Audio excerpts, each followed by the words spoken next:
Hello CM student. So just start करते हैं अपना लेक्चर जो कि था डायरेक्ट टैक्सेशन का। Direct tax. सो अपन लोग हेडिंग डालेंगे डायरेक्ट टैक्सेशन। डायरेक्ट टैक्सेशन के अंदर कल मैंने आप लोगों को बता दिया था कि इनकम टैक्स एक्ट जो होता है वो जुडिशियल एक्ट, जुडिशियल डिसीजंस, जिसके अंदर हम लोगों ने सुप्रीम कोर्ट के डिसीजंस पढ़े थे, हाई कोर्ट के डिसीजंस पढ़े थे। सो अभी उसके आगे की बात करते हैं प्रीवियस ईयर की। आप लोग हेडिंग डालिए अपनी नोटबुक में प्रीवियस ईयर। प्रीवियस ईयर क्या होता है? प्रीवियस का मतलब देखिए क्या होता है, पहले, और ईयर का मतलब होता है साल। मतलब कि प्रीवियस ईयर का मतलब अगर अपन देखें, previous year means the financial year immediately preceding the assessment year.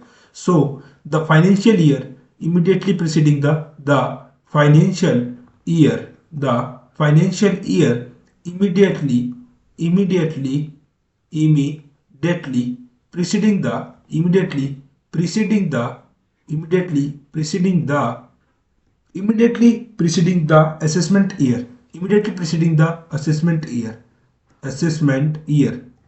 It means कि वह ईयर जो इमीडिएटली प्रीसीड करती है असेसमेंट ईयर को, उसको बोलते हैं previous year. Income in earn in a year is assessed in the next year.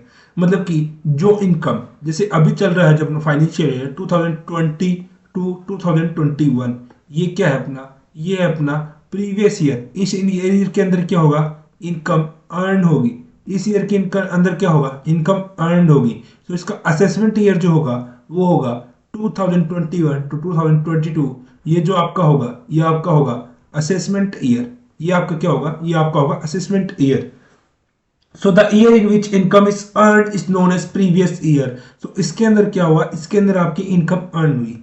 अभी आप लोगों के मन में एक डाउट आ रहा होगा कि सर हमने इनकम कमाई 2021 में, सो हमने इनकम को एसेस कर रहे हैं, हम उसके ऊपर टैक्स पे कर रहे हैं 2021 टू 22, क्यों sir?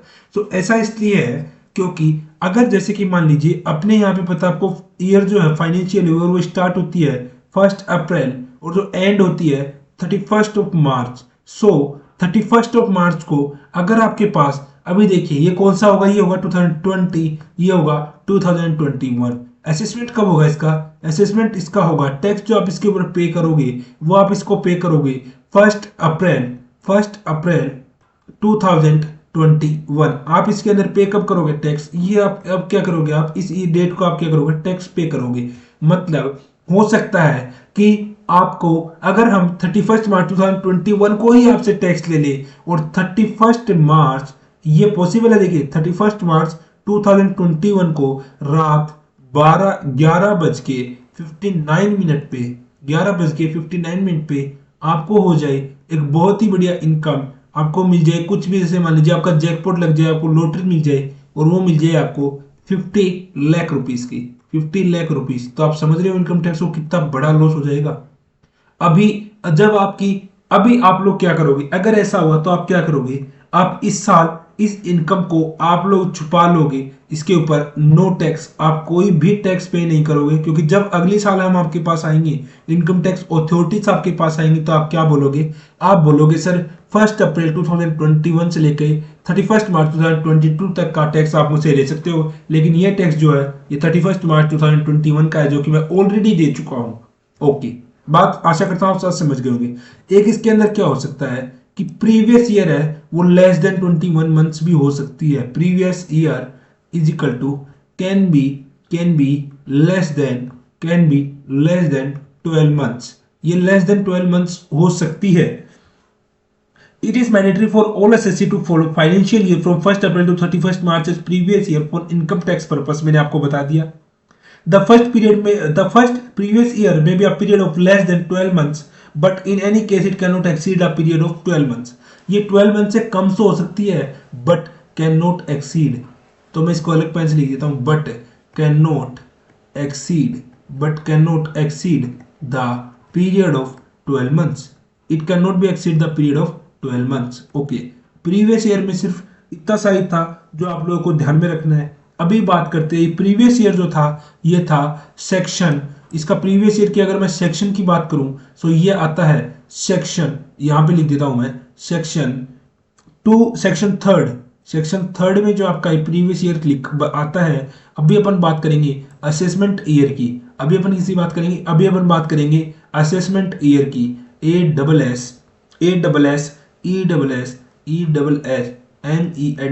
Assessment year.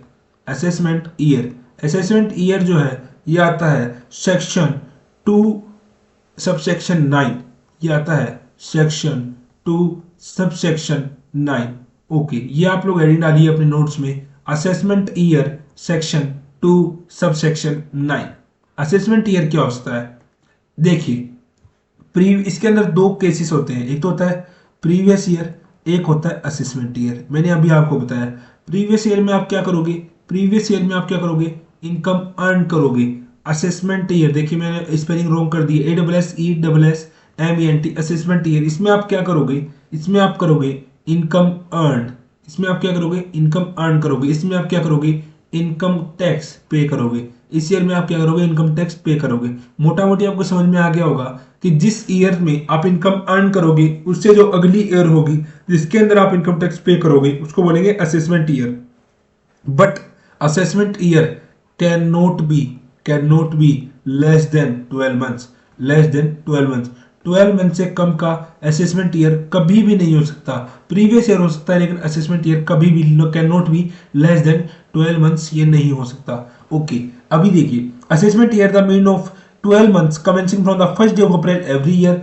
First day of April से शुरू होता है, जो कि मैंने आपको पहले ही बता दिया कि 1 अप्रैल से 31 मार्च जो अपनी फाइनेंशियल ईयर होती है उसी को फॉलो करता है assessment year. It is the just after the previous year, ये होता है just after the previous year. मैंने बताया प्रीवियस ईयर से जस्ट अगले वाला साल होता है असेसमेंट ईयर, हमने पहले ही बता दिया। In which income is earned in the previous year is charge to tax. Okay, duration period of 12 months, relation with previous year immediately preceding. अब होता है exception to the general rule that income of a previous year is taxed in the assessment year. आप लोग heading डालिए, कुछ exceptions हैं और वो एक्सेप्शंस कुछ इस प्रकार हैं कि जिस साल आप इनकम कमाओगे उसी साल आपको टैक्स देना पड़ेगा। तो उसके लिए हम लोग एग्जांपल से देखेंगे एक्सेप्शंस। आप हेडिंग डालिए, exceptions to the general rule that to the general rule to the general rule that to the general rule that income of a previous year is that income of previous year that income of previous year is that income of previous year is taxed in its assessment year in its assessment year in its assessment year in its assessment year। Okay, आप लोग ये heading डालिए अपनी notes copy में। अब मैं आपको एक बात बताता हूं, मान लीजिए कि एक है मिस्टर श्याम, कोई मिस्टर श्याम है, एक आप मान लीजिए यहां पे है मिस्टर श्याम। मिस्टर श्याम तो इंडियन वर्ड हो गया। आप मान लीजिए मिस्टर रोनाल्डो है, ये कोई पर्सन है। ये सर पर्सन कहाँ की है, ये पर्सन है सर यूएसए के, ये यूएसए के कोई पर्सन है। ओके, अभी इनका क्या है, इनका है बोट या फिर शिप का बिजनेस है, शिप बिजनेस है। ये क्या करते हैं सर, ये जो भारी भरकम जो सामान होता है जो एक कंट्री से दूसरे कंट्री तक ले जाते हैं by the means of water, by the way of water, with the help of ships, ये इनका बिजनेस है। सो ये यूएसए के रहने वाले हैं। इन्होंने क्या किया, इन्होंने एक ईयर के अंदर यूएसए से अपनी शिप डिस्पैच की फर्स्ट जैन को। ये कैलेंडर ईयर फॉलो करते हैं, तो इन्होंने 1 जैन 2021 को अपनी शिप भेजी अमेरिका। इन्होंने ये यहां से कहां से डिस्पैच कर रहे हैं इसको, ये डिस्पैच कर रहे हैं यूएसए से। इन्होंने बोला कि कोई मिस्टर हेनरी है, कोई मिस्टर हेनरी है। ये कौन है, ये इनके हैं क्लाइंट। ये कौन है, मिस्टर हेनरी है इनके क्लाइंट। इनका सामान है, ये 1 जैन 2021 को यूएसए से लेकर इनकी शिप्स जाएंगी श्रीलंका। इनकी शिप्स कहां पे जाएंगी, इनकी शिप्स जाएंगी श्रीलंका। ओके, श्रीलंका इनकी शिप जाएंगी और ये जो शिप श्रीलंका पहुंचेंगी ये पहुंचेंगी 2 मई 2021। 2 मई 2021 को फिर से शिप लिख लेंगी, ये शिप लिख लेंगी और ये पहुंचेगी 6 जून 2021। 6 जून 2021 को ये पहुंचेंगी जापान। ये कहां पे पहुंचेंगी, ये शिप्स पहुंचेंगी जापान। ये जापान किसके लिए जा रही है, ये कोई मिस्टर किंग जोंग है, मिस्टर किंग जोन है कोई जोंग। ये कहाँ की है, ये भी क्या है, ये इनके है क्लाइंट हैं। और ये कहाँ से बिलोंग करते हैं किंग जोंग, ये बिलोंग करते हैं जापान से। ओके, तो ये पहुंचेगी सिर्फ जापान। फिर 6 जून को ये दोबारा चलेगी 6 जून 2021 को ये अगेन ये शिप चलेगी और ये जाएगी मिस्टर राम के पास। मिस्टर राम जो कि है क्लाइंट इंडिया से, जो कि कौन से कहाँ से क्लाइंट है, ये है इंडिया से। सो इनकी जो ये शिप है ये जाएगी इंडिया, और फिर इंडिया से इंडिया ये इंडिया पहुंचेगी मिस्टर राम के पास। ये एक्सेप्ट कर लीजिए कि आप 10 अक्टूबर को ये पहुंचेगी। ये पहुंचेगी 10 अक्टूबर को, ये शिप जो है ये पहुंचेगी इंडिया 10 अक्टूबर 2021। फिर ये यहाँ से चलेगी और पहुंचेगी 8 दिसंबर 2021 को, वापस पहुंच जाएगी ये शिप जो है ये वापस पहुंच जाएगी यूएसए, और यूएसए में इसको दोबारा से ये पहुंच जाएगी मिस्टर रोनाल्डो के पास। मिस्टर रोनाल्डो के पास ये दोबारा पहुंच जाएगी यूएसए शिप। ये एग्जाम्पल है छोटा सा। अभी मैं इसको समझाता हूँ कि मैंने इतना बड़ा क्यों लिखा। देखिए ये क्या है, ये मिस्टर रोनाल्डो है कोई, ये मिस्टर रोनाल्डो है कोई। तो ये इनकी शिप है, ये इंडिया में रही, इंडिया में ही ये कब आई इंडिया, ये जैसे मान लीजिए 10 अक्टूबर को इंडिया में आई, और ये इंडिया से निकली कब, ये इंडिया से मान लीजिए निकली 15 अक्टूबर 2021 को, 15 अक्टूबर 2021 को। मतलब क्या है कि ये इंडिया कितने दिन रही, 5 डेज इंडिया, 5 डेज इंडिया में रही ये 5 डेज। तो 5 डेज में मान लीजिए इन इंडिया 5 डेज में उनकी जो इनकम थी वो थी रुपीज 2 लाख। सो अब क्या इनकम टैक्स ये करेगा, क्या इनकम टैक्स इसका इसे असेसमेंट ईयर आने का, मतलब कि 1 अप्रैल आने का इंतजार करेगा इसके लिए कि कब 1 अप्रैल आए और कब हम इससे टैक्स मांगे। अगर इनकम टैक्स ऐसा करेगा तो जब ये देखिए शिप यहां से निकल चुकी, शिप गई 15 अक्टूबर को। अब अगर 1 अप्रैल को हम यहां से फोन करेंगे, हमारे जो असेसिंग ऑफिसर है टैक्स ऑफिसर हैं, वो फोन करेंगे मिस्टर रोनाल्डो को और उनको बोलेंगे कि सर आपकी ऐसे ऐसे कोई शिप आई थी हमारे इंडिया में और उन्होंने इतना इतना टैक्स कमाया था, तो आप उसके ऊपर हमको दे दीजिए टैक्स, उसके ऊपर आप हमको दे दीजिए टैक्स। तो मैंने आपको पहले भी बता रखा है, टैक्स कोई भी अपनी इच्छा से नहीं देता, टैक्स जबरदस्ती लेती है गवर्नमेंट हमसे। ओके, सो क्या ये टैक्स देंगे, ये टैक्स नहीं देंगे। और इंडिया के रूल्स और नॉर्म्स में साफ साफ लिखा हुआ है कि आप किसी के भी पीछे, हमारे जो टैक्स ऑफिसर है वो किसी भी पर्सन या पार्टी के पीछे दूसरे कंट्री में नहीं जा सकते और उनसे टैक्स नहीं मांग सकते। तो कुछ इस प्रकार के छोटे छोटे बिजनेस होते हैं, तो यहाँ पे इनकम टैक्स ऑफिसर क्या करेगा, इसको यहीं पे 15 अक्टूबर को ही टैक्स चार्ज कर देगा और 10 अक्टूबर से लेकर 15 अक्टूबर तक जितनी भी इनकम होगी उसके ऊपर टैक्स इनसे ले लेगा।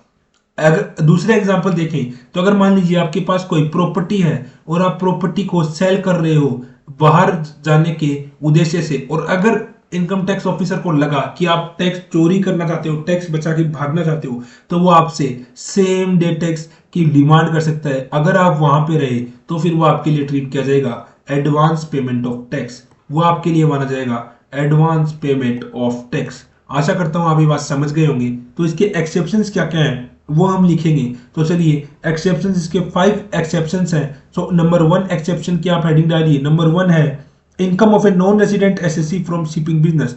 इनकम जो मैंने अभी आपको फर्स्ट नंबर पे समझाई है, income of a non resident, income of a non resident citizen, 1 minute, income of a non resident citizen from shipping business, citizen from shipping business. अगर किसी का नॉन रेजिडेंट है और उसका शिप का बिजनेस है तो फिर हम उससे क्या करेंगे, हम उससे सेम टाइम पे ही उसको जो असेसमेंट ईयर है उसको सेम ईयर ही मान के उसको टैक्स कर देंगे। ओके, सेकंड एक्सेप्शन क्या है, सेकंड एक्सेप्शन है income of a person who is living India, income of a person, income of a person वो इज लिविंग इंडिया, वो इज लिविंग इंडिया। ये मैं आपको वो एक्सेप्शंस बता रहा हूं जिससे मैं प्रीवियस ईयर और असेसमेंट ईयर सेम ईयर होती है। वो is living India either permanently और for a long period of time, either permanently और for a long period of time, और for a long period of time, और for a long period of time. इस समय भी क्या होगा कि सेम ही जो ईयर है उसको प्रीवियस ईयर और असेसमेंट ईयर को सेम मानते हुए सेम ईयर में टैक्स चार्ज हो जाएगा। थर्ड है income of bodies found for a short duration, income of bodies, income of bodies formed for a short duration, formed for a short duration, formed for a short duration, short duration. जैसे कि मान लीजिए इस case में क्या होगा, इस case को अगर मैं आपको समझाऊं तो जैसे मान लीजिए कोई मिस्टर एक्स है, कोई क्या है मिस्टर एक्स है, और ये क्या है, ये है इंडियन गवर्नमेंट कॉन्ट्रैक्टर है। ये क्या है गवर्नमेंट मान लीजिए या फिर प्राइवेट, नो इससे कोई फर्क नहीं पड़ेगा। ये कौन है गवर्नमेंट या फिर प्राइवेट कॉन्ट्रैक्टर है। ये लेते हैं कॉन्ट्रैक्ट, ये क्या करते हैं कॉन्ट्रैक्ट विथ गवर्नमेंट, ये क्या करते हैं कॉन्ट्रैक्ट विथ गवर्नमेंट। ये गवर्नमेंट ऑफ इंडिया के साथ क्या करते हैं कॉन्ट्रैक्ट करते हैं, और वो कॉन्ट्रैक्ट क्या करते हैं कि वो लोग बनाएंगे 50 kilometre road, 50 kilometre long road, और जिसके ऊपर वो क्या कमाते हैं इनकम कमाते हैं। और ये 50 किलोमीटर रोड ये मान के चल रहे हैं कि कितने महीने में बन जाएगी, 3 मंथ्स में बन जाएगी, और 3 मंथ्स के बाद वो क्या हो जाएंगी रफू चक्कर हो जाएंगी, वहां से निकल जाएंगे। तो इस केस में क्या होगा, जो इनकम टैक्स होगा वो मिस्टर एक्स को 3 मंथ्स के बाद में ही सेम टाइम पे टैक्स ले लेगा। वो उनकी असेसमेंट ईयर आने तक का उनसे वेट नहीं करेगा, क्योंकि उनको पता है फिर मिस्टर एक्स जो है अपना दूसरा कोई कॉन्ट्रैक्ट ले लेंगे, और फिर वो इस कॉन्ट्रैक्ट के ऊपर टैक्स बिल्कुल भी पे नहीं करेंगे। कोई भी पे नहीं करता सर, यही क्यों, कोई भी पे नहीं करेगा। तो इसके लिए क्या है income of bodies found for the short duration. Joint venture is a good example, joint venture है वो एक गुड एग्जांपल है इस चीजों को समझने के लिए, क्योंकि जॉइंट वेंचर में भी कुछ ऐसा ही सीन होता है। सो उसके लिए भी कोई जो बॉडीज होती हैं वो फॉर्म्ड होती हैं, ग्रुप ऑफ पर्सन जो है वो एक साथ आते हैं, किसके लिए for a short period of time और फॉर अ कॉमन मोटिव जो बहुत जल्दी उनका खत्म हो सकता है। ओके, बात करें पर एक्सेप्शन नंबर 4 की, तो वो क्या है एक्सेप्शन नंबर 4 है income of a person who is likely to transfer property to avoid tax. Income of a income of a person, income of a person who is likely who is likely who is likely who is likely to transfer property to transfer property to transfer property to avoid tax to avoid tax। अब मान लीजिए आपके पास है कोई property, और उस property की कीमत है 50 लाख रुपए, उसकी उस प्रॉपर्टी की कीमत है 50 लाख रुपए। इनकम टैक्स ऑफिसर की आपके ऊपर नजर है, इनकम टैक्स ऑफिसर को पता है कि आपसे इस बार बड़ी अच्छी अमाउंट में इनकम टैक्स कलेक्ट होने वाला है। आपको पता चला कि आपको 5 lakh rupees as a tax pay करना पड़ेगा। तो आप लोग दिमाग लगाते हो कि हमसे प्रॉपर्टी भी ना जाए, प्रॉपर्टी भी ना जाए और टैक्स भी नहीं पे करना पड़े। तो आप उस केस में क्या करते हो, आपके कोई क्या है कजन है, उनको आप इन the terms of law, in the terms या फिर आइस ऑफ लॉ, लॉ की निगाहों में आप उस प्रॉपर्टी को बेच देते हो। You sell the property, you sell the property to avoid tax, you sell the property to avoid tax। आपको पता है जब असेसमेंट ईयर आएगा, जब अपनी प्रॉपर्टी का असेसमेंट होगा, उस समय अपने पास रहेगी ही नहीं। तो जो आपका 5 लाख रुपीस है, इसको आप नाम करवा देते हो इस प्रॉपर्टी को अपने कजन के नाम। So in the terms of law आप उस प्रॉपर्टी को क्या कर चुके हो, सेल कर चुके हो, लेकिन एक्चुअल में आपने वो प्रॉपर्टी सेल नहीं की है। तो इस केस में क्या होगा कि जो आपका टैक्स ऑफिसर है वो आपसे सेम टाइम पे ही उस प्रॉपर्टी का जो टैक्स बनता है वो कलेक्ट कर लेगा। Okay, point number 5 is income of a discontinued business. Income of a discontinued business, in this the case और the assessing officer has the discretionary power that he may assess the income of the same previous year on may wait till the assessment year। मान लीजिए income from a discontinued business, income from a discontinued from a discontinued business, discontinued business, discontinued business। मान लीजिए आपका कोई business था, आपका कोई business था शूज बनाने का, आपका कोई बिजनेस था शूज फॉर्मेशन का, शूज बनाते थे सर आप, शूज की जो है मैन्युफैक्चरिंग करते थे। एक मिनट में इसको अलग पेन से लिख देता हूं, आप जो है शूज की मैन्युफैक्चर करते थे, शूज मैन्युफैक्चरिंग, आप क्या करते थे शूज मैन्युफैक्चर करते थे। आपके जो शूज थे वो कोई ब्रांड थी, मान लीजिए XYZ लिमिटेड आपकी जो थी वो ब्रांड्स थी, और आपने शूज को मैन्युफैक्चर किया, 5 लाख पीसेस आपने बना दिए, 5 लाख पीसेस आपने बना दिए। पर उस समय जो जनता में जो क्रेज था वो था बाटा का, वो था रिबोक का। उस समय देखिए बाटा और रिबोक का क्रेज था जनता में।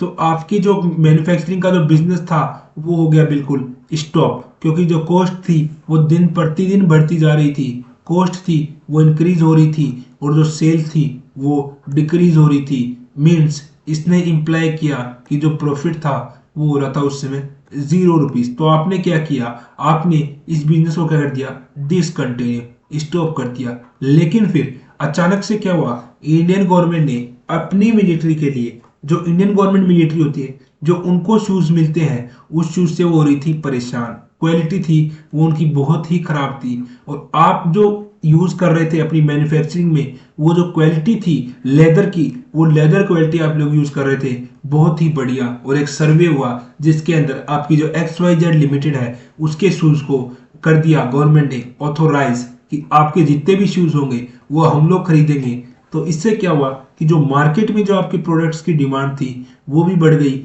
और इंडियन आर्मी में भी आपके प्रोडक्ट्स की जो डिमांड थी वो बढ़ा दी। तो इससे क्या हुआ, आपके जो 5,000 पीसेस पड़े थे वो कंप्लीट पीसेस जो थे वो सेल हो गए, और इसके ऊपर आपको मिला प्रॉफिट। इसके ऊपर आपको बहुत ही अच्छा खासा प्रॉफिट हुआ। तो इस केस में अब आपकी मर्जी है कि आप उस बिजनेस को आगे चलाएं या नहीं चलाएं। तो इस केस में आप अगर इंडिया में ही रह रहे हो फिलहाल भी, और अब आपका बिजनेस जो है वो बड़ा है, तो इनकम टैक्स जो ऑफिसर होता है, जो असेसिंग ऑफिसर होता है, जो टैक्स को एसएससी से टैक्स कलेक्ट करता है, उसके पास ऑप्शन है कि वो सेम टाइम पे भी टैक्स ले सकता है, और वो वेट भी कर सकता है till end of the year. Wait till end of the year मतलब कि असेसमेंट ईयर में भी वो आपसे टैक्स ले सकता है। ओके, अभी बोला है कि टाइप्स ऑफ पर्संस जो क्या क्या होते हैं, वो टाइप्स ऑफ पर्संस तो मैंने आपको बता दिए थे, लेकिन एक बार उनके ऊपर ब्रीफ एक बार चर्चा और कर लेते हैं। टाइप्स ऑफ पर्सन सो मैं देखना चाहता हूँ कि आप लोग कितनी कैचिंग पावर है। तो चलिए हम टाइप्स ऑफ पर्सन देखते हैं बिना बुक से लिखे हुए। तो फर्स्ट मैंने आपको दिखाया था इंडिविजुअल। आप मेरे से पहले रिमाइंड करने की कोशिश कीजिए। फर्स्ट था इंडिविजुअल, सेकंड था एच यू एफ, थर्ड था सर कंपनी, थर्ड था सर कंपनी। फोर्थ था सर फर्म, फोर्थ था सर फर्म। ओके, फोर्थ था फर्म। फिफ्थ था सर एओपी और बीओआई, एओपी और बीओआई। सिक्स था सर लोकल अथॉरिटी, सिक्स था local authority. Okay sir, six था local authority. Okay sir, seventh क्या था सर, सेवंथ था एन आर्टिफिशियल जुडिशियल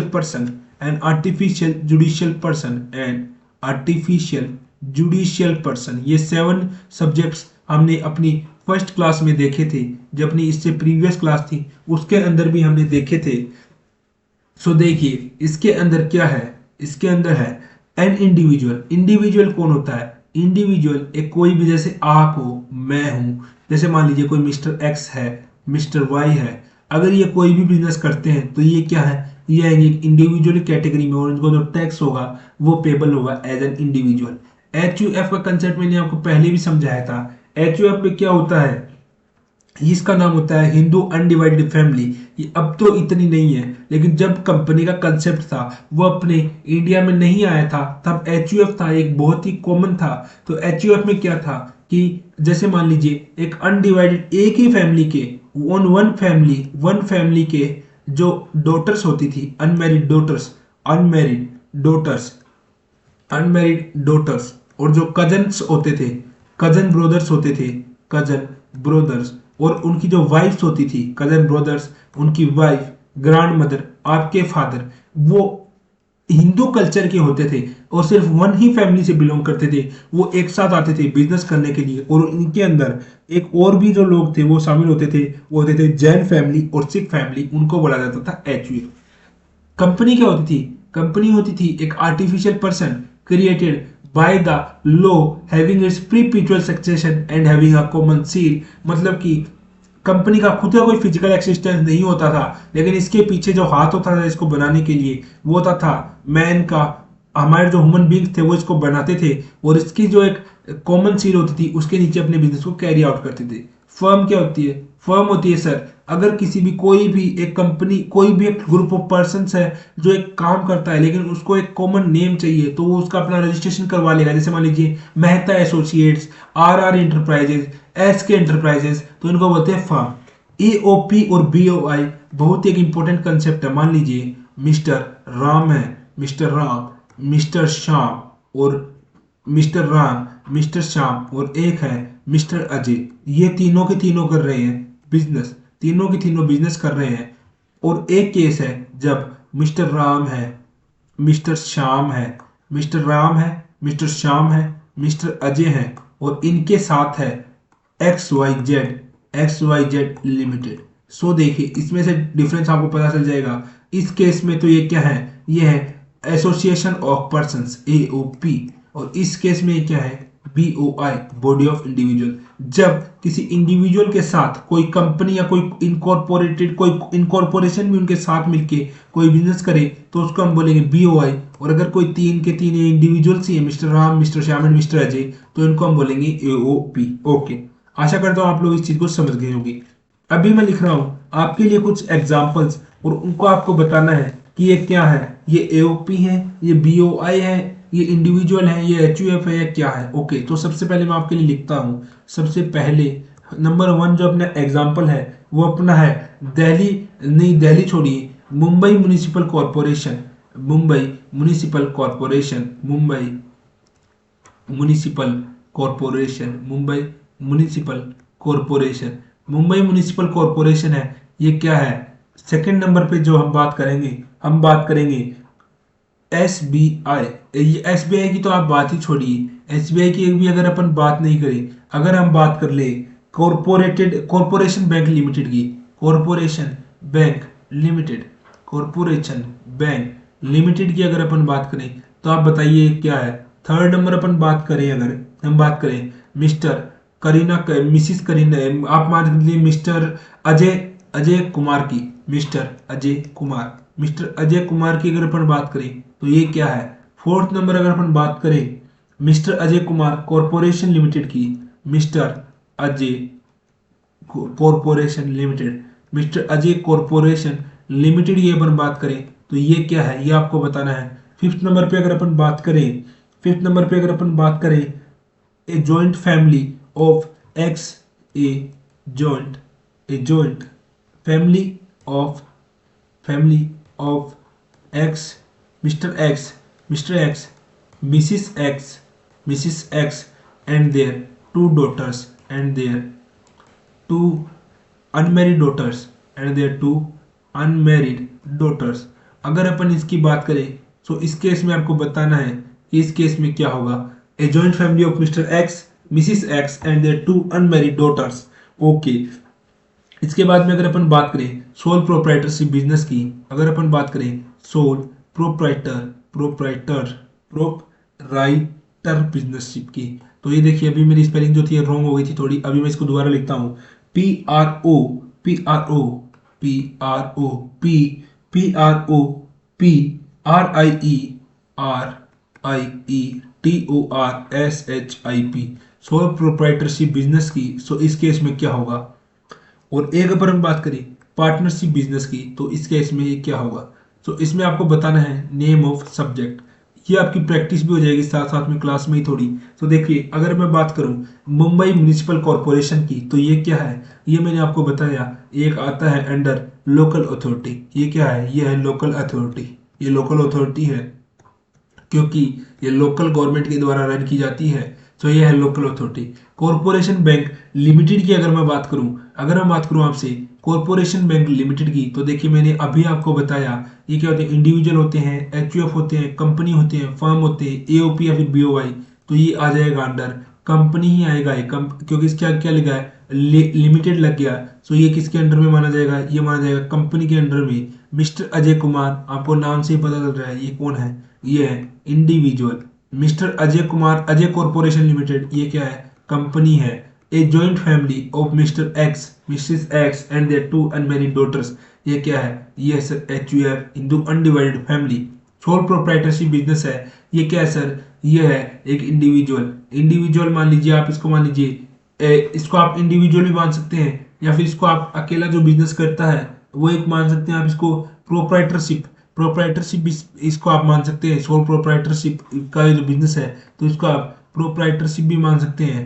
प्रोप्राइटरशिप जिसके अंदर one person is only head and sole of the business, और या फिर आप इसको मान सकते हैं प्रोप्राइटरशिप भी मान सकते हैं, और आप इसको एक इंडिविजुअल भी मान सकते हैं, इंडिविजुअल जिसके अंदर ओनली वन ई पर्सन होता है। पार्टनरशिप बिजनेस बहुत ही इजी है, इसमें क्या होगा, इसमें होगा पार्टनरशिप, इसमें क्या आएगा, इसमें आएगा पार्टनरशिप। ओके, सो ये एग्जाम्पल थे कुछ, इनको आप अपनी नोटबुक में लिखिए और फिर आप इनको और अच्छे से समझिए। ओके, अभी अगर मैं बात करूं आपसे, अभी अगर मैं आपसे बात करूं इनकम की, अभी हम लोग बात करेंगे इनकम की, एक एसएससी की, कि एक एसएससी कौन होता है, इनकम क्या होती है। तो चलिए सबसे पहले हम लोग हेडिंग डालेंगे अपनी, हम लोग हेडिंग डालेंगे एसएससी, हम लोग हेडिंग डालेंगे अपनी नोटबुक में SSC, A double S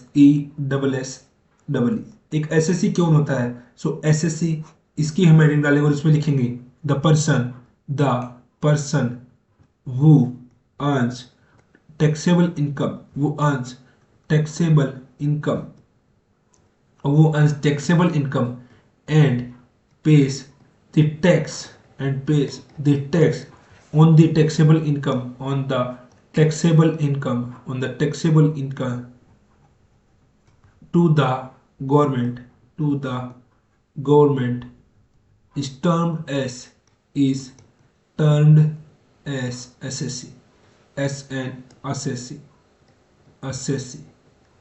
The person who earns the taxable income and pays the tax on the taxable income to the government is termed as an SSC. SSC की अगर मैं जब भी बात करूंगा तो SSC जो है ये आता है सेक्शन, ये आता है सेक्शन 2 सब सेक्शन 7, ये आता है सेक्शन 2 सब सेक्शन 7 के अंडर में। And SSC is the person by whom any tax or any other sum of money, penalty or interest is payable under this act. इसका मतलब यही है कि जो कोई भी एक पर्सन हो जो कमाता हो रियल इनकम और उसका कुछ हिस्सा या फिर पूरा हिस्सा रियल इनकम का टैक्सेबल हो और वो व्यक्ति चुपचाप उस as a good citizen of India उसके ऊपर टैक्स दे दे गवर्नमेंट को, तो उसको बोलते हैं SSC. Every person in respect of whom any proceeding under the act has been taken, a person who is accessible in respect of income or less or loss of another person। कोई ऐसा एक person है जो कि जैसे मान लीजिए mister Ram है, मिस्टर राम है, उनका बिजनेस है और वो कमाते हैं ₹18 लाख, बट ये क्या है, ये है सर माइनर है। मिस्टर राम है, ये है इनके माइनर, बट इनके क्या है, इनके लीगली जो पेरेंट्स हैं, जो पेरेंट्स हैं जिनके बिहाफ पे बिजनेस कर रहे हैं वो है mister and Mrs Mehta. Mister and Mrs Mehta जो है वो इनके हैं लीगली फादर एंड मदर, सो इनके बिहाफ पे बिजनेस कर रहे हैं। तो इस समय क्या होगा, मिस्टर एंड मिसिस मेहता है, इनको एसएससी माना जाएगा और इनसे टैक्स लिया जाएगा on the account of mister Ram. Mister Ram के अकाउंट में जो टैक्स लिया जाएगा वो लिया जाएगा मिस्टर एंड मिसिस मेहता से। आई होप आप यहाँ तक की जो मेरी बात है इसको आप समझ गए होंगे। अभी बात करेंगे इनकम की। इनकम जो है वो कैसे कैसे होती है, इनकम की हम बात करेंगे तो आप लोग हेडिंग डालेंगे इनकम, आप लोग अपनी हेडिंग नोटों की हेडिंग डालेंगे income section 2 subsection 24, section 2 subsection 24। अभी देखिए सेक्शन और सबसेक्शन है ये भी बहुत इंपॉर्टेंट है, इसलिए आप इनको भी अपनी नोटबुक में साथ साथ लिखते हुए चलिए। और ये जो बेसिक सी क्लास है ये शायद अपनी कल जो क्लास होगी वो बेसिक की लास्ट क्लास होगी, उसके बाद में हम लोग कंटिन्यू करेंगे अपने रेसिडेंशियल स्टेटस से। जब मैं बात करूंगा इनकम की तो आप लोग बीच में लिखिए इनकम, और इनकम को फिर हम क्लासिफाई करेंगे 2 पार्ट्स में। एक तो होता है कैश और एक होता है काइंड। एक तो होता है कैश और एक होता है सर काइंड। कैश और काइंड। कैश में क्या इनकम हो सकती है सर, अभी देखिए मैं आपको कुछ एग्जांपल देता हूं। अभी मैं आपको कुछ एग्जांपल देता हूं, जैसे कि मान लीजिए आप हो, आपका नाम है मिस्टर गोपाल, आपका नाम है mister Gopal. Okay, mister Gopal, mister Gopal, आपको सैलरी मिलती है बिजनेस से ₹10 लाख, 10 लाख रुपीज आपको सैलरी मिलती है। और ये जो है ये है रियल, मान लीजिए ये टैक्सेबल नहीं है, ये जो इनकम है ये टैक्सेबल नहीं है। अभी बात आई जब आपका हुआ एनुअल एनुअल फंक्शन हुआ, एनुअल फंक्शन आपकी कंपनी का हुआ, उस समय आप जो मिस्टर गोपाल हो आपसे कंपनी जो है वो बहुत ही ज्यादा खुश है आपके हार्ड वर्क एंड डेडिकेशन से। Hard work and dedication towards work, ये आपसे बहुत खुश है आपकी कंपनी, और वो देना चाहती है आपको 10 lakh rupees as a reward, ₹10 lakh as a reward, as a reward. So आप क्या कहोगे, आप कहोगे सर अगर आप मेरे को 10 लाख रुपीज दोगे तो इनकम टैक्स जो है वो मेरे को बोलेगा कि मेरी जो इनकम है वो है ₹20 लाख, और सर मेरी 10 लाख इनकम पहले से है, तो अगर मेरी 20 लाख हो गई तो मैं चला जाऊंगा और मैं बन जाऊंगा एक एसएससी। और अगर मैं एसएससी बन गया तो जो 10 लाख रुपीज आप मेरे को दे रहे हो ना, इनसे सिर्फ मेरे को मिलेंगी 5 लाख रुपीज, क्योंकि फिर पूरी मेरी जो 20 लाख इनकम है उसके ऊपर 5 लाख रुपीज है वो मेरे से गवर्नमेंट ले जाएगी एज अ टैक्स पेयर, और मैं टैक्स पेयर बन जाऊंगा। और फिर उसके बाद में क्या होगा, टैक्स के जो ऑफिसर्स हैं उनकी निगरानी 24 घंटे मेरे ऊपर रहेगी। सो आप मेरे को क्या कीजिए, आप मेरे को 10 लाख रुपीस का क्या दे दीजिए, आप मेरे को 10 लाख रुपीस का आप दे दीजिए मेरे को फ्लैट। किसके लिए, रेसिडेंस के लिए, रहने के लिए आप मेरे को दे दीजिए flat. So in this case, इस केस से मैं आपको क्या समझाना चाहता था, अगर आपको ये 10 लाख रुपीस कंपनी देती है एज ए रिवॉर्ड, सो इसका मतलब है ये क्या है, ये है कैश। और अगर आपको दिया जाता है एक फ्लैट रहने के लिए, सो ये क्या है, ये फ्लैट जो किया है ये है काइंड। ये क्या है, ये है काइंड। आई होप आप समझ गए होंगे कैश और काइंड में क्या डिफरेंस होता है। ओके, सो अब बोलते हैं income may be received in cash or in kind. Income received in kind is to be valued as per the rules prescribed, and if there is no specific direction regarding valuation in the act or rules, it may be valued at market price. मतलब कि जो income cash में है उसका तो क्या value करना रख रहा है, वो तो जैसे मान लीजिएगा 10 लाख मिले, 5 लाख मिले, 2000 मिले, 1 रुपये मिला, 10 रुपीज मिले, सो वो तो वैल्यूड है ही। लेकिन अगर आपको इनकम जो है वो काइंड में हुई है, सो इनकम टैक्स ऑफिसर को आपको क्या करना है, उसको टैक्स करना है। उसकी तो टैक्स करने के लिए उसकी क्या रहनी चाहिए, उनकी प्राइस उसको पता होना चाहिए। तो उसकी जो प्राइस है वो मार्केट, अगर उसके ऊपर कोई ऐसा ही कोई प्रोविजंस ऑलरेडी है एक्ट में, तो उसके अकॉर्डिंग उसका वैल्यूएशन होगा। और अगर ऐसा कोई प्रोविजन एक्ट के अंदर नहीं है, सो उसकी जो मार्केट प्राइस होगी उसके ऊपर उसका वैल्यूएशन होगा। ओके, अब बात आती है significance and method of accounting. Second number आप लोग हेडिंग डालिए, significance and method of accounting.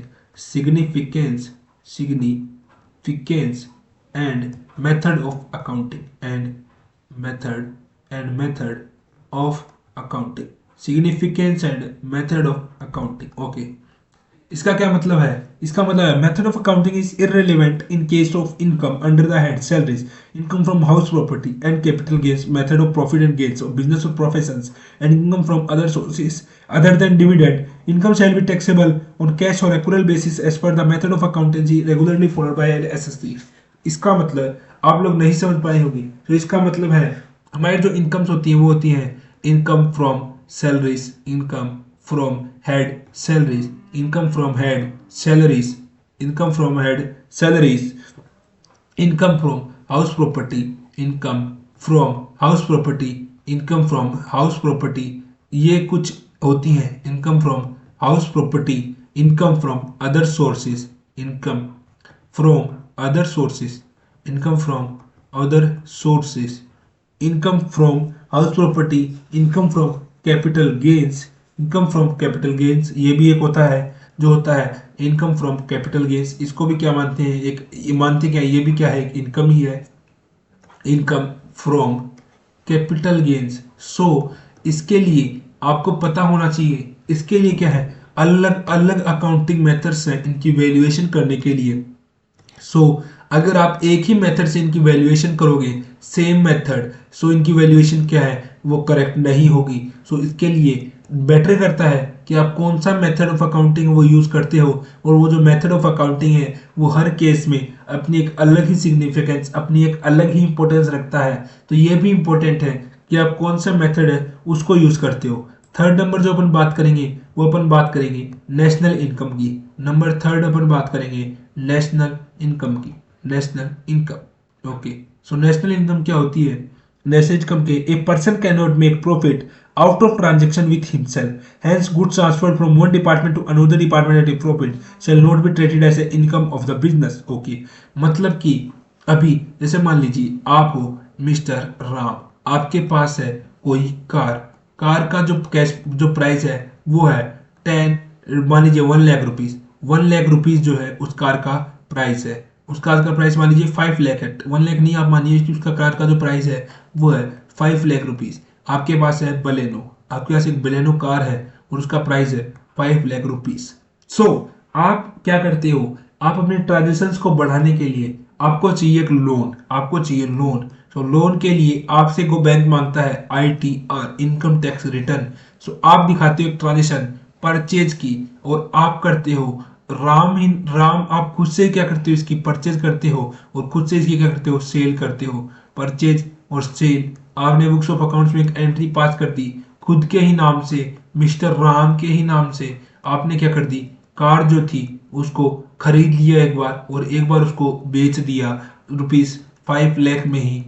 नहीं सॉरी, आपने मान लीजिए उसको भेज दिया 8 लाख रुपीस में अपने ट्रांजेक्शन को बढ़ाने के लिए मिस्टर 8 लाख में बलेनो, सेम ही बलेनो कार जो थी आपके पास पहले, उसी का आपने क्या कर दिया, परचेज कर दिया और उसी का आपने क्या कर दिया, सेल कर दिया। सो इनकम टैक्स बोलता है कि एक ही आदमी, एक ही जो अगर परचेज और सेल हो रही है, अगर उसके ऊपर आपकी कोई प्रॉफिट हो रहा है तो प्रॉफिट तभी प्रॉफिट माना जाएगा जब वो ट्रांजेक्शन है वो आपने किसी दूसरे व्यक्ति के साथ की हो। बट ऐसा नहीं होना चाहिए कि जो वो ट्रांजेक्शन है वो आपने अपने खुद के साथ ही की हो, तो उसको क्या नहीं माना जाएगा, उसको आपकी कोई भी इनकम नहीं माना जाएगा। ओके, देखिए लोग कैसे कैसे हथकंडे अपनाते हैं अपने कामों को करने के लिए, बट ये सारे के सारे इलीगल हैं। इसके लिए आप लोग को एक डीप नॉलेज दी जा रही है इनकी, और जो हमारी क्लास है वो बिल्कुल बेसिक से चलेगी। आपको एक एक चीज के बारे में बताया जाएगा ताकि जो आपका मिथ है कि डायरेक्ट टैक्स हार्ड है वो आपको हार्ड नहीं लगे, और जब भी आपके सामने पेपर आए तो वो पूरे स्टडी मटेरियल से कहीं से भी कोई भी क्वेश्चन पूछे, आपको वो क्वेश्चन है वो बिल्कुल ईजी लगे।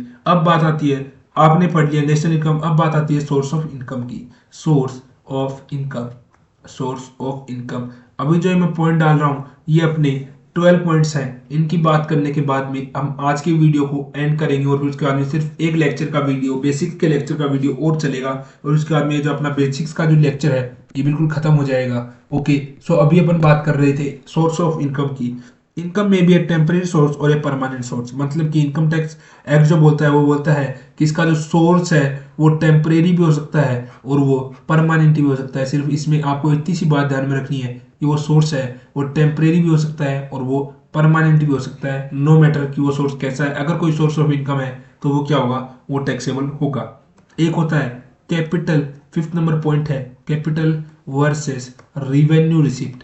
कैपिटल वर्सेस रिवेन्यू रिसिप्ट, एक तो होती है कैपिटल रिसिप्ट और एक होती है रिवेन्यू रिसिप्ट। अभी हम लोग देखेंगे कि इनकी क्या क्या इनमें डिफरेंस होता है, क्या क्या इनका खुद का सिग्निफिकेंस होता है। सो आप लोग हेडिंग डालिए capital versus revenue receipt. Okay, a capital receipt is not liable to tax unless specifically provided in this act, whereas a revenue receipt is not accepted unless provided in the act। मतलब कि इसके अंदर सारा का सारा जो खेल है वो होता है इनकम टैक्स एक्ट का, या फिर मान लीजिए जो भी से रिलेवेंट एक्ट है उसका। इनकम टैक्स एक्ट का तो मैंने जस्ट एज एग्जांपल दे दिया, इसमें जो भी इससे रिलेटेड एक्ट होगी उसका पूरा खेल होगा।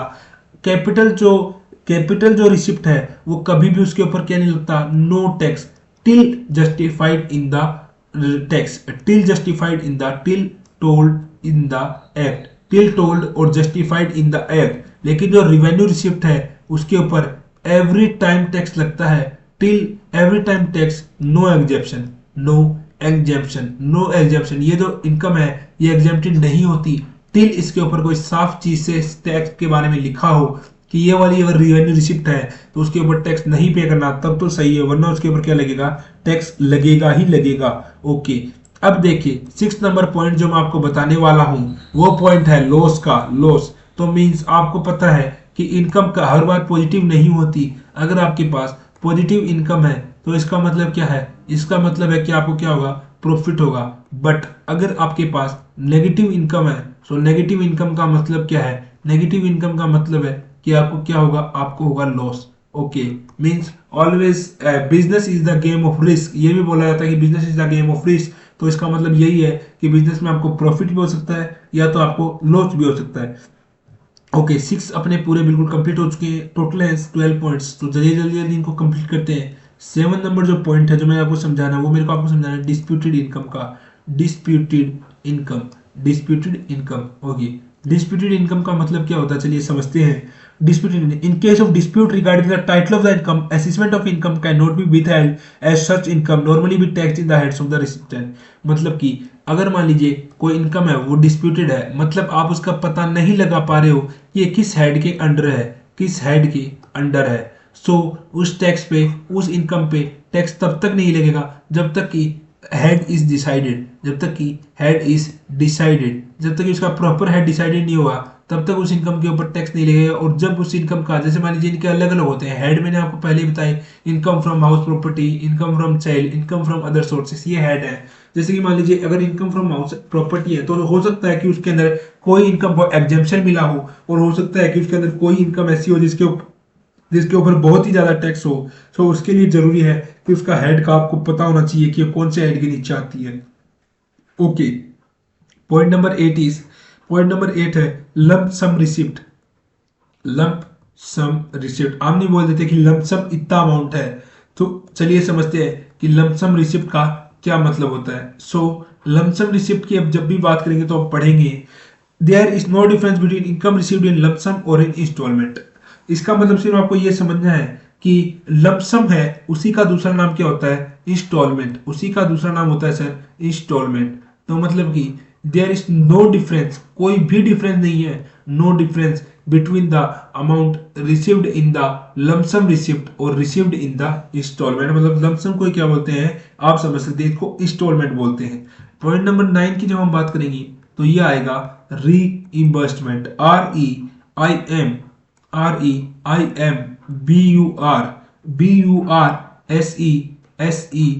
REIMBURSEMENT reimbursement. इसका क्या मतलब होता है सर? इसका मतलब भी अभी हम लोग समझेंगे। रीइंबर्समेंट का मतलब होता है द मेरी reimbursement of expenses is not an income. मतलब कि आपने अपने कोई एक्सपेंसेस थे, जैसे कि मान लीजिए आपका आपका जो मंथली बजट है वो आपका है 10 रुपीज। मंथली बजट जो है वो है आपका 10 रुपीज। मंथली बजट जो है आपका वो है आपका मान लीजिए 100 रुपीज, जिसके अंदर से आप शूज पे खर्च करते हो 5 रुपीज, शूज पे आप खर्च करते हो 5 रुपीज, और क्लोथ्स पे आप खर्च करते हो 50 रुपीज। आप क्लोथ पे खर्च करते हो 50 रुपीज। आप लोग टूथपेस्ट पे खर्च करते हो, एग्जाम्पल है, टूथपेस्ट पे आप खर्च करते हो 5 रुपीज। और अब जो बचे हुए हैं वो आप खर्च करते हो, मान लीजिए आप उसका लेते हो वीट वीट पे आप खर्च करते हो 40 रुपीज। अब आपने नेक्स्ट मंथ में क्या किया, जो आपका नेक्स्ट मंथ हुआ, नेक्स्ट मंथ, सो उस समय आपने क्या किया, उसमें आपने शूज जो थे, शूज प्लस आपने शूज प्लस आपने वीट था, वो दोनों की दोनों मिलकर खरीदे 10 रुपीज को, 10 रुपीज को। और आपने बाकी के जो क्लोथ थे उनके ऊपर आपका था सेम 50 रुपीज। और उसके बाद में आपका जो टूथपेस्ट के ऊपर जो आपका खर्च हो रहा था वो आपका खर्च हो ही रहा है ₹5। तो क्या मैं ये बोल सकता हूं, क्या मैं ये बोल सकता हूं कि ये देखिए 40 का 40, टूथपेस्ट का 5 का 5, और ये 50 40 90 95, ओके। जो क्लोथ्स पे जो अपना खर्चा होता है वो था 50, शूज और वीट के ऊपर, ओके, वीट के ऊपर जो था वो अपना खर्चा होता 40 और शूज के ऊपर हो रहा था 5, तो यहाँ पे आएगा 45। ये बिल्कुल अपनी थोड़ी सी मिस्टेक हो गई मैथ्स के कैलकुलेशन के अंदर। सो यहाँ पे जो अपना आना चाहिए था वो अपना आना चाहिए था 45 रुपीज, अपना यहाँ पे आना चाहिए था। सो इसके अंदर देखिए क्या है कि यहाँ पे क्या होगा 45। इसके अंदर क्या हुआ, इसके अंदर कोई व्यक्ति है मिस्टर श्याम, मिस्टर श्याम का जो है ये मंथली बजट है। तो मिस्टर श्याम बोलते हैं कि सर इस बार मेरे जो एक्सपेंसेस थे वो इस सेकंड मंथ में मेरे एक्सपेंसेस हैं वो 3 एक्सपेंसेस हैं, लेकिन पहले मेरे एक्सपेंसेस थे वो 4 एक्सपेंसेस थे। तो इसका मतलब मेरी रीइंबर्समेंट कर दिया उसने, जो शूज पे जो वो पैसा खर्च कर रहा था वो, और उसको टूथपेस्ट जो ये तो वीट पे जो खर्चा कर रहा था उन दोनों प्लस करके उसने कर दिया 45 + 5 = 50। तो ये उसके लिए कोई प्रॉफिट नहीं है। ये in the books of in the terms of law ये क्या है, मेरी रीइंबर्समेंट ऑफ एक्सपेंसेस है। ओके, अभी बात करते हैं पॉइंट नंबर 10 जिसका नाम है legality. 10 number legality, legality, okay. Legality, legality का मतलब क्या होता है? Legality, so legality means the act does not make every difference between legal और इलीगल इनकम। मतलब इनकम जो है वो 2 टाइप्स की होती हैं, लीगल और इलीगल। एक तो होती है लीगल इनकम, लीगल इनकम, और एक होती है illegal income, illegal income. Illegal income is taking as bribe, taking as bribe, okay. Bribe का मतलब आप समझते होंगे, जो हिंदी मीडियम के स्टूडेंट है जो देख रहे हैं उनका मतलब होता है रिश्वत, रिश्वत लेते हैं अपन, उसको बोलते हैं इलीगल इनकम। और लीगल इनकम बोलते हैं जो अपने को सैलरी मिलती है, जो अपने को बोनस मिलता है वो होता है लीगल इनकम। तो लीगल इनकम ये होती है और इलीगल इनकम ये होती है। सिर्फ इसी पॉइंट में आपको यही समझाना चाहता है। 11th पॉइंट है बोला है डबल टैक्सेशन का केस। सो डबल टैक्सेशन 11th नंबर का जो पॉइंट है वो अपना डील करता है डबल टैक्सेशन के साथ में। सो एज पर इस नेम डबल टैक्सेशन में आपको समझाया गया है same income can not be taxed twice. मतलब कि आपकी है income from house property, house property की अगर आपकी कोई इनकम है इस जो है 20,000 रुपीज, 20,000, तो इसको 2 बार टैक्स नहीं किया जा सकता। इस पे ओनली 1 टाइम टैक्स पे करने के बाद में आपको कोई भी नहीं बोल सकता। जैसे कि मान लीजिए आपने ये इनकम आपकी है, ये जो प्रॉपर्टीज आपने बेची महाराष्ट्र में, आप रह रहे हो राजस्थान में, तो महाराष्ट्र में जब आपने बेची तो उस समय अगर आपने इसको टैक्स पे कर दिया तो राजस्थान स्टेट गवर्नमेंट आपको नहीं बोल सकती कि ये जो इनकम है ये आई तो आपके हमारे यहाँ पे राजस्थान के स्टेट बैंक के अकाउंट में है, तो आप इसको हमको भी इस पे टैक्स दीजिए। Means any income can not be taxed twice. Okay, अब बात करते हैं अपन, अपना लास्ट पॉइंट है पॉइंट नंबर 12 जो है income by mutual activity. Income by mutual activity, जब आप म्यूचुअल एक्टिविटी की बात करते हो तो आपके दिमाग में आ रहा होगा म्यूचुअल फंड। बिल्कुल, जो इनकम आप कमाते हो म्यूचुअल एक्टिविटी से, तो उसके ऊपर अपन बात करेंगे। सो इसमें जब अपन बात करेंगे इनकम बाय म्यूचुअल एक्टिविटी की, तो अपन देखेंगे in this regard it is to be noted that in case of mutual activities where some people contribute to the common fund and are entitled to participate in the fund and the surplus arise which is distributed among the contributors of the fund, such surplus cannot be termed as income। मतलब कि मान लीजिए आप हो 4 persons A B C and D। Okay, आप हो 4 persons है, कोई A है, B है, C है, D है। अभी इसने लगाए 20 रुपीज, इसने लगाए सर 20 रुपीज, इसने लगाए सर 20 रुपीज, इसने लगाए 20 रुपीज। इन सभी ने अपना ये जो कंट्रीब्यूशन था ये मिलाया और फिर इन्होंने स्टार्ट किया एक फ्लोर, इन्होंने मिलाया वीट पैकेट्स बनाए, इन्होंने वीट पैकेट्स को ग्रो किया और फिर उनको मार्केट में उतारा और फिर उनको सेल किया, मार्केट में सेल किया। और इन्होंने क्या किया, पहले बनाए पैकेट्स बनाए, मैन्युफैक्चर किया पैकेट्स को, मैन्युफैक्चर वीट पैकेट्स को उन्होंने क्या किया, मैन्युफैक्चर किया। और मैन्युफैक्चर कैसे किया, पहले ली फार्मर से क्या किया इन्होंने, बाय किया, फार्मर से बाय किया वीट, और फिर उसकी क्या की, पैकिंग की वीट पैकेट्स की। मतलब इस केस में इन्होंने क्या की है, इस केस में इन्होंने की है पैकिंग की है इस वीट्स की, और फिर इसको मार्केट में सेल किया। तो इससे इसको टोटल जो प्रॉफिट हुआ वो हुआ 100 रुपीज का, इनको क्या हुआ, प्रॉफिट हुआ। तो इस प्रॉफिट को नहीं माना जा सकता है, इस प्रॉफिट के ऊपर इनसे टैक्स नहीं लिया जा सकता है। और इसके कुछ एक्सेप्शंस भी हैं, जैसे income derived by a trade professional और similar association from rendering specific service to its member shall be taxable. मतलब कि जो इनकम मिली है इनको ट्रेड से, प्रोफेशनल से और सिमिलर से, यहाँ पे क्या की, यहाँ पे एक प्रकार की ट्रेड एक्टिविटी ही हो गई, तो इस स्पेस से इनसे जो है टैक्स जो है वो लिया जा सकता है, टैक्स जो है वो पेबल है इस एक्टिविटी के ऊपर, क्योंकि ये क्या है, ट्रेड एक्टिविटी है। सो इससे इनके ऊपर टैक्स लिया जा सकता है। Second, profits and gains of any insurance business carried on a mutual insurance company और cooperative society, इसके ऊपर इनसे टैक्स लिया जाता है अगर इन्होंने यहाँ पे कोई इंश्योरेंस का बिजनेस किया है। मतलब फर्स्ट अगर इन्होंने कोई ट्रेड का बिजनेस किया है, ट्रेड किया है, प्रोफेशनल किया है, या सिमिलर एसोसिएशन से फ्रॉम रेंडिंग स्पेसिफिक सर्विसेज, तो इनसे टैक्स हो सकता है।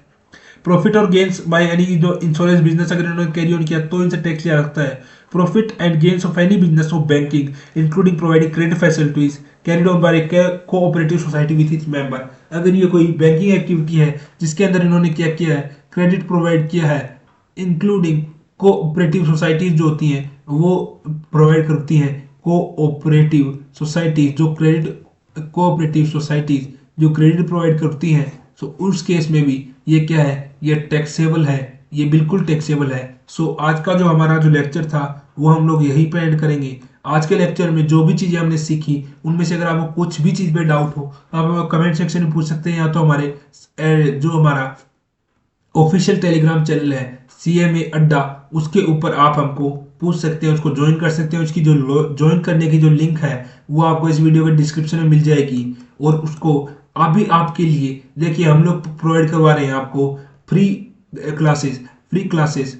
तो और अभी 2 सब्जेक्ट जो है वो बिल्कुल चालू है, फाइनेंशियल अकाउंटिंग और डायरेक्ट टैक्सेशन।